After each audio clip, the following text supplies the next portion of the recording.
இந்த இலை எத்தனை பேருக்கு தெரியும்? இதுதான் தூதுவளை செடி. எங்கள் வீட்டுக்கு வெளியே வச்சுருக்கோம்.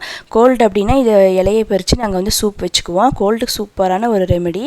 இது செய்கிறதுக்கு கடாயில் ஒரு ஸ்பூன் தேங்காய் எண்ணெயில் ஒரு ஸ்பூன் மிளகு சீரகம் லைட்டாக வறுத்து எடுத்து அரைச்சி வச்சுக்கணும்.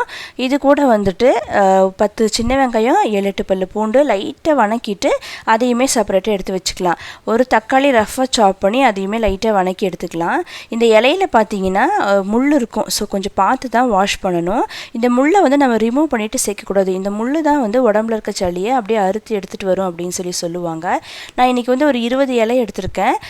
ஒரு ஸ்பூன் தேங்காய் எண்ணெயில் இதையுமே நல்லா வணக்கிட்டு இந்த அளவுக்கு ஆனதுமே எடுத்து எல்லாத்தையும் சேர்த்து அப்படியே அரைச்சி எடுத்து வச்சுக்கணும். தாளிப்புக்கு கடுகு கருவேப்பிலை சேர்த்து அரைச்சி வச்சுருக்க பேஸ்ட் தண்ணி கொஞ்சம் தாராளமாக சேர்த்துக்கலாம். இது கூட உப்பும் பெருங்காயத்தூள் சேர்த்து இந்த அளவுக்கு கன்சிஸ்டன்சியில் நல்ல ஒரு 15 நிமிஷம் கொதிக்க வச்சோம் அப்படின்னா சூப் ரெடி ஆயிரும். இதை வந்து நம்ம வெறுமனே குடிக்கலாம், இல்லைன்னா சாதத்துலேயும் பரட்டி